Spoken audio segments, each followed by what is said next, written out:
পক্ষ থেকে পরিষ্কার স্পষ্ট বার্তা আমাদেরকে দেওয়া হবে না ততক্ষণ পর্যন্ত রাজপথে আমাদের অবস্থান চলতেই থাকবে। অতএব সুস্পষ্ট বক্তব্য হল আগামী এক সপ্তাহের ভেতরে আমরা মামলা প্রত্যাহার চাই এবং আজকে এই মুহূর্তে এখানেই আমরা স্পষ্ট একটি সুনির্দিষ্ট তারিখ চাই, সুনির্দিষ্ট সময় চাই। জেলা প্রশাসক আমাদেরকে সময় দিতে হবেই। আমি ব্রাহ্মণবাড়িয়ার প্রশাসন এবং বর্তমান অন্তর্বর্তীকালীন সরকারের দৃষ্টি আকর্ষণ করে বলছে, আপনারা আর নতুন করে দেশে বৈষম্য করবেন না।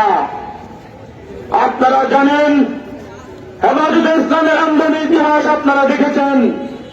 আপনারা আজকে অভ্যুত্থান কর্মসূচি থেকে নয়, আপনারা অতীত আন্দোলনগুলো থেকে শিক্ষা নিয়ে অচিরেই এই বৈষম্য দূর করবেন আশা করি।